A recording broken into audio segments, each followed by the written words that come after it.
Alors Vladimir, je vais vous prendre en photo vos oreilles. Pourquoi? Ce sont les bases de l'auriculothérapie qui est à la fois une technique diagnostique et une technique de traitement. En auriculothérapie, on a remarqué et on a démontré que l'oreille a une forme de fœtus inversé avec le cerveau à cet endroit. Ici, vous avez toute la colonne vertébrale, les organes à l'intérieur.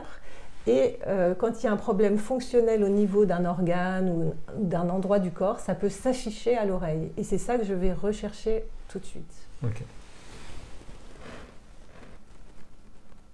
Ok. J'ai jamais vu ça. Et de l'autre côté aussi, j'ai besoin des deux côtés. Pourquoi il y a besoin de deux côtés, Tout simplement parce que le cerveau droit correspond à l'oreille gauche, tout est inversé dans le corps. Tout se croise au niveau des neurones et des voies nerveuses. Ok. Et du coup, là, vous venez de faire... C'est comme si j'avais une photo de votre cerveau, un petit peu. Ok. Et donc là, vous venez faire la photo. Et comment est-ce que vous pouvez du coup voir ce qui fonctionne ou dysfonctionne au niveau de mon oreille Eh bien, on va regarder ensemble. Ok, on y va. Donc voilà, j'ai affiché vos deux oreilles à l'écran. Donc l'oreille droite ici. Donc ce qu'on peut remarquer, vous voyez toute cette brillance ici. Qu'est-ce que ça représente? C'est très très très brillant. Alors quand ça brille comme ça, c'est qu'il y a souvent des parasites dans l'intestin. Donc on va... D'où mon axe intestin qui est vraiment très important à aller explorer. Vous voyez ici aussi, il y en a encore un petit peu sur l'autre oreille.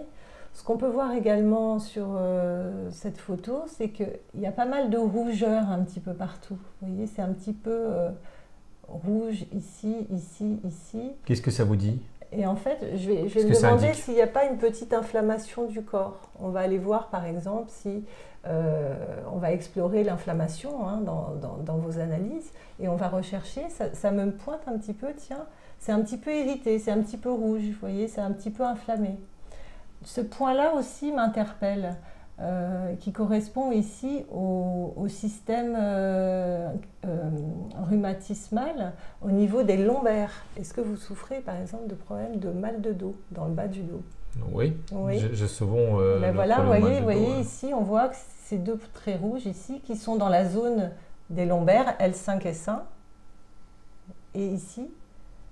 Et ça peut être lié à quoi? Enfin, je veux dire, à partir du moment où on s'aperçoit qu'il y a des points, donc on dit c'est quelque part des problèmes en bas de dos, de quel ordre peuvent être ces problèmes-là? Ça peut être un problème de disque, ça peut être un problème de sciatique, ça peut être un problème musculaire, ça peut être tous les problèmes.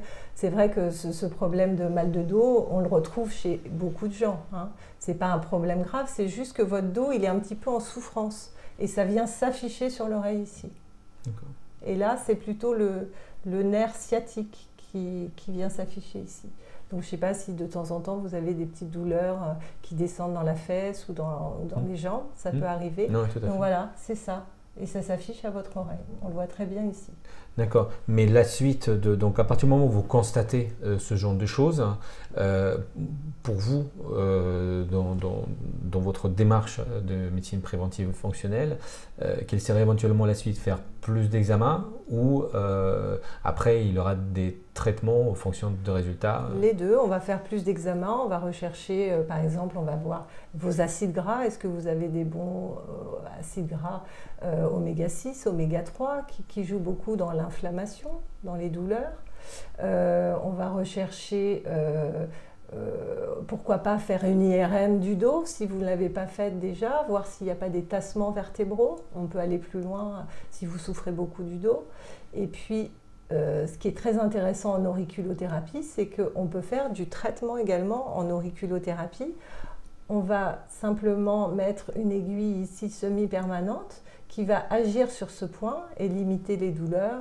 Donc ça va avoir une action plus sur les douleurs, l'inflammation. On va baisser le taux d'inflammation du corps qui traite ces douleurs. On peut aussi, moi j'ai vu des patients qui arrivaient avec une sciatique, on traite ce point-là et elle disparaît instantanément. C'est pas toujours comme ça, mais ça a un côté parfois assez spectaculaire. Quelque part, à la fois ça traite le problème et ça rajoute du confort de vie quelque part. Oui. Si je comprends bien. Oui, tout à fait. Et ça permet d'éviter de prendre des anti-inflammatoires, des médicaments qui peuvent avoir des effets secondaires sur le long terme, hein, quand on les prend trop longtemps.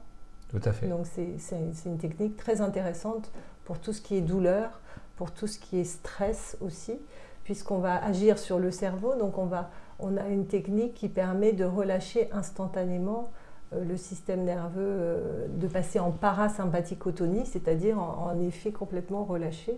Et ça fait beaucoup de bien aux gens qui sont sous stress très important. Ouais. Et le stress, il a une incidence sur le vieillissement. Tout à fait.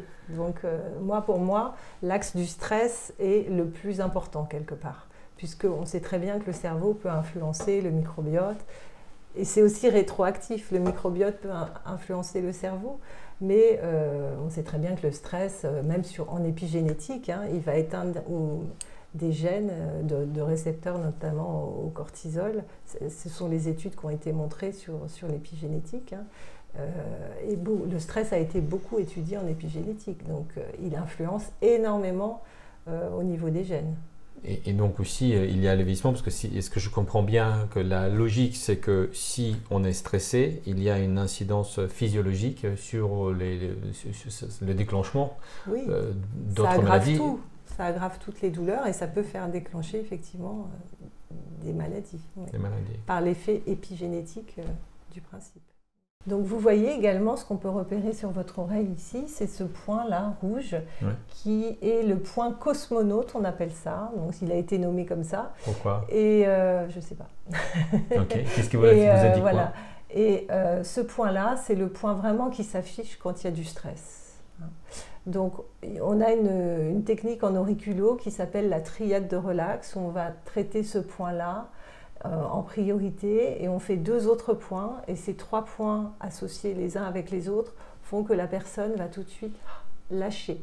C'est-à-dire que son système adrénergique, hein, sympathicotonique, va s'éteindre par rapport au système parasympathicotonique, c'est-à-dire le parasympathique, c'est quand vous êtes détendu, quand vous êtes à la fin d'une méditation, quand vous êtes vraiment un moine tibétain, il est en parasympathicotonie. Et donc c'est ça qu'on va provoquer en faisant cette triade de relax qui permet de lâcher la pression. Pourquoi c'est important? Pourquoi vous parlez du stress? Pourquoi vous parlez de relâcher la pression? Quel est le lien avec le vieillissement ou la maladie? Alors, déjà, il y a des études sur le stress qui ont montré que le stress influençait nos télomères, hein, et qu'il raccourcissait nos télomères.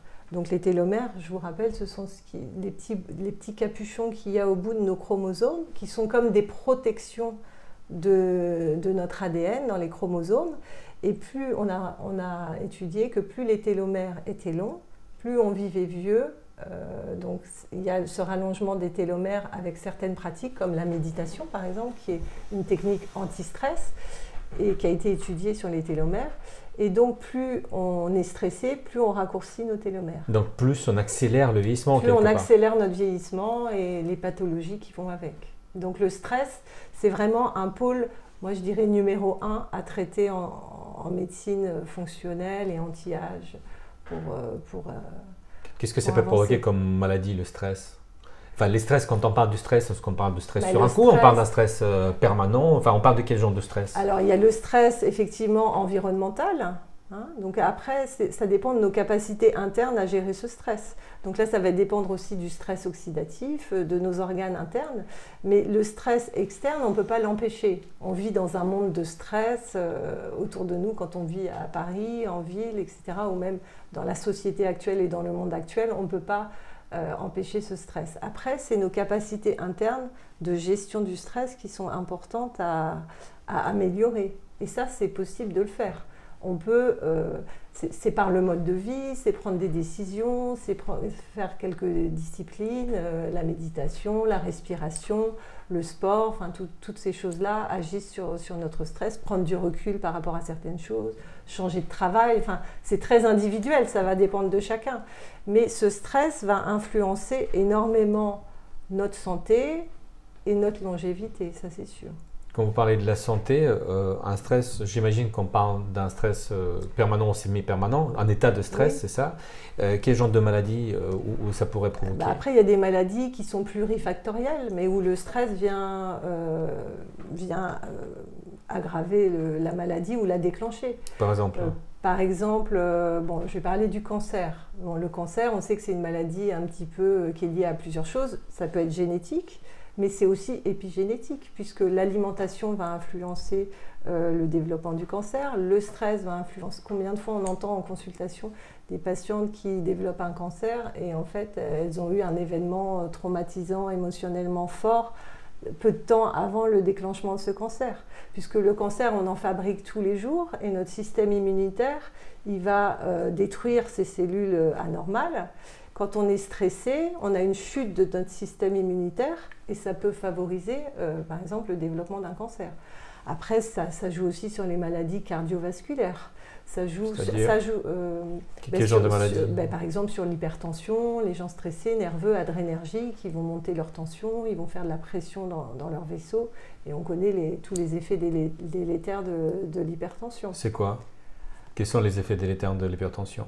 C'est une fatigue du cœur, un ralentissement, une accélération du cœur, un rétrécissement aussi. C'est souvent associé avec des troubles lipidiques, donc on va avoir des plaques dans les artères, on va avoir un risque plus avancé, plus fort d'AVC, de maladies cardiovasculaires comme les AVC, des choses comme ça, les infarctus. D'accord, donc les AVC et les infarctus peuvent aussi être une conséquence, si je comprends bien, oui, du stress. c'est pas toujours que la seule cause, mais elle influence grandement. Oui, tout à fait.